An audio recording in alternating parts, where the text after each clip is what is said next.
the infamous CIA mission they tried to keep secret. In 2008, U.S. forces conducted a raid deep within the Abu Kamal region of Syria. The mission was to hunt down a certain individual named Abu Ghadiya, who posed a major terrorist threat to the U.S. Though the mission was a success, it sparked a lot of controversies between the U.S., Syria, and Iraq. So, who was Abu Ghadiya, and why did he pose so much of a threat that caused the U.S. to conduct a raid on the soil of another sovereign nation? Today, we're going to explore the infamous CIA raid that they tried so much to hide. In the mid-2000s, Iraq was plunged into a sectarian civil war and became the central front for Al-Qaeda's global terror operations against the West. An Al-Qaeda affiliate group known as Al-Qaeda in Iraq, AQI, had embedded operatives taking advantage of the chaotic power vacuum and lack of security. AQI began launching attacks on Shiite civilians, Iraqi security forces and institutions, U.S. troops, and coalition partners. Their goal was to undermine U.S. control in Iraq, cripple the new government, stoke ethnic violence, and impose radical Sunni extremist rule. AQI established strongholds in Sunni-majority areas of Iraq, especially the rest of Anbar province, which borders Syria. Before we continue, take a moment to like the video, subscribe to this channel, and turn on the notification bell to get notified anytime we post amazing videos like this. Alright, back to the video.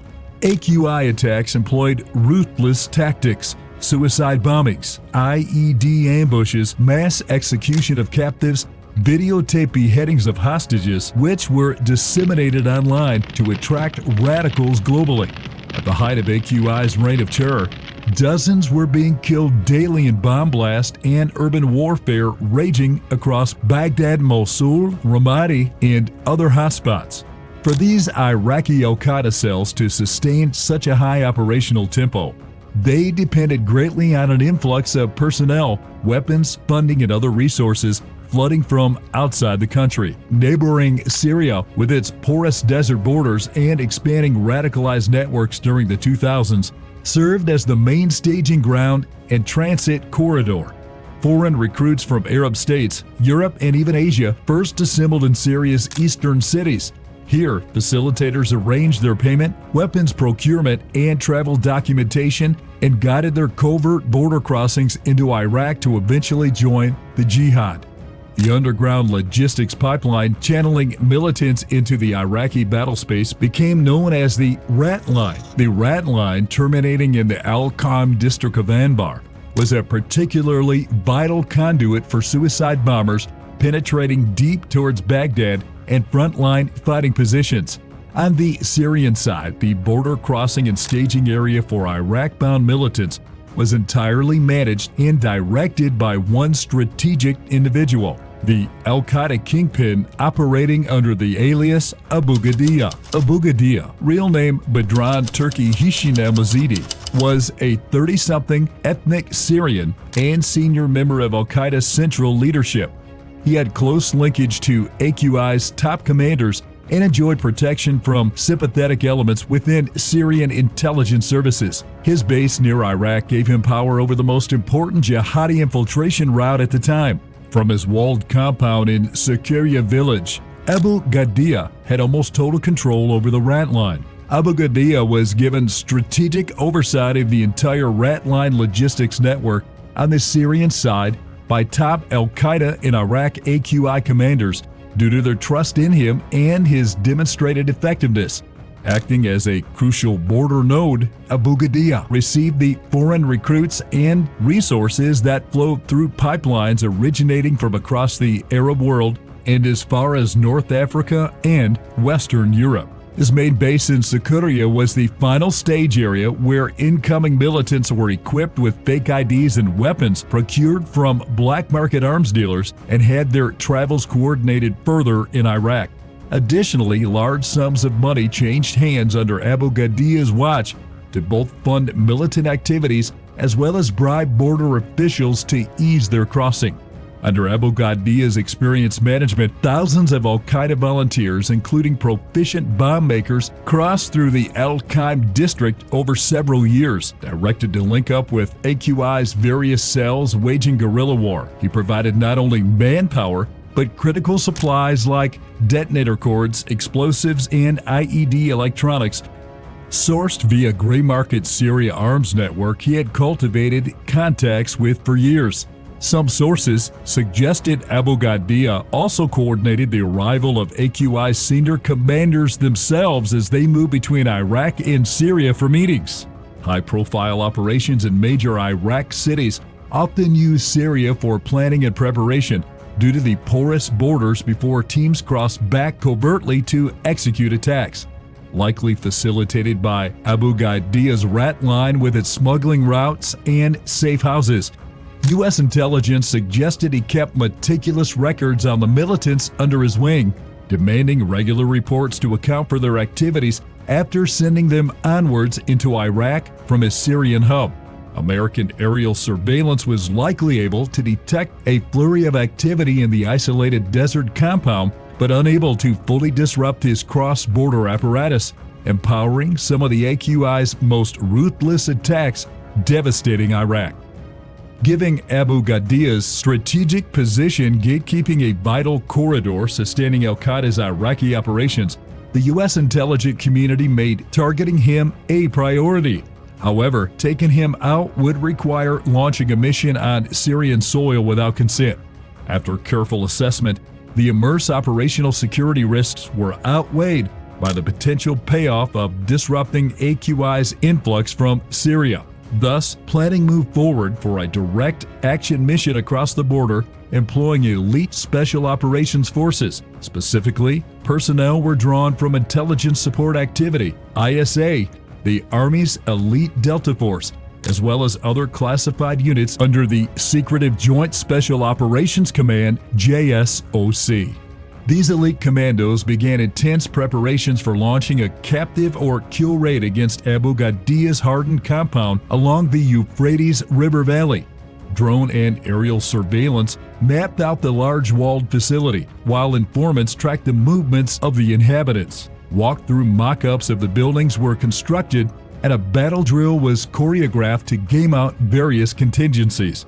The assault force selected had honed its close-quarters battle skills in hundreds of nighttime rehearsals and real-world raids during deployments to Iraq and Afghanistan. Kitted with advanced night vision optics, suppressed small arms, breaching charges, and well-drilled room-clearing tactics, they were confident they could overwhelm any defensive forces in close combat. Stealth helicopters from the Army's 160th Special Ops Aviation Regiment, SOAR, were assigned to infiltrate the team across the border.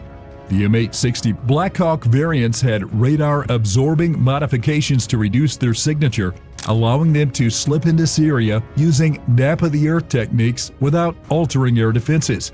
On October 26, 2008, under the darkness of a new moon, strike packages of operators loaded aboard several Black Hawks and crossed into Syrian territory. Bounding above the desert at high speed, the helicopters hugged the barren terrain, using terrain-following radar navigation to avoid collisions and detection.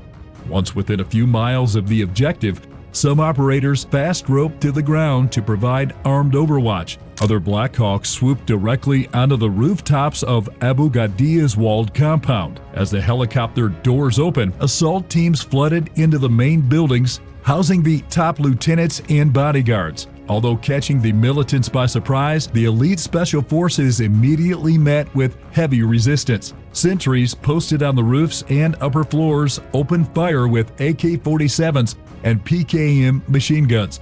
Grenades were hurled down stairwells trying to halt the operators' advance. Clearing through the structure in the darkness, the assaulters swiftly eliminated armed resistance with precise firepower. Operators split into smaller stacks and methodically cleared each room, using explosives to breach deadbolted doors. Night vision goggles and weapon sights enabled the commandos to detect and engage targets before they even realized the assault was underway within their stronghold. Within 20 minutes, The strike force had secured much of the compound interior and killed over a dozen armed militants. One assault team located Abu Ghadiya himself attempting to flee along with several associates. In the fierce firefight that followed at extremely close range, the Al-Qaeda leader was shot dead alongside his personal bodyguards. With the primary mission achieved, operators gathered up laptops, cell phones, and over a half dozen captives as an exploitation force to mine for intelligence. Just 40 minutes after insertion, the assault troops were extracted aboard the waiting Black Hawk helicopters.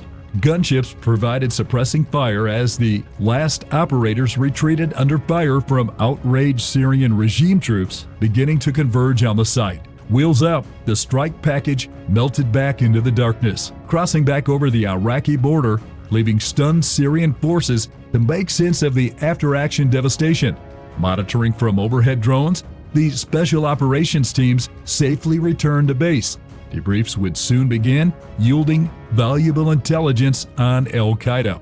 In the immediate aftermath of the stunning cross-border raid, the Syrian government lodged loud protest about U.S. troops conducting lethal operations deep inside its sovereign territory without permission. Syria asserted that civilians had also been killed during the firefight, accusing the U.S. of severe violations of international law and the UN Charter. However, the U.S. Special Operations Forces still actively battling Al-Qaeda networks in neighboring Iraq. The Pentagon refused to confirm or comment on the possibility its troops had struck targets within Syria. Anonymous defense officials leaked vague information to journalists that unspecified special forces had carried out the attack based on actionable intelligence about foreign fighter facilitators linked to AQI. With details remaining scarce due to secrecy rules, Syria attempted to bring condemnation and punitive sanctions against the U.S. via the United Nations. The brazen American military action marked the first overt ground operation against Syrian territory. However, the United States used its veto power in the Security Council to block any resolutions criticizing the raid. The U.S. argued its broad authorities passed after 9/11 enabled the pursuit of Al-Qaeda worldwide. As long as American kept details ambiguous, there was little appetite internationally for sanctioning U.S. counter-terror ops in Syria, an autocratic regime accused of enabling extremists to flow into Iraq.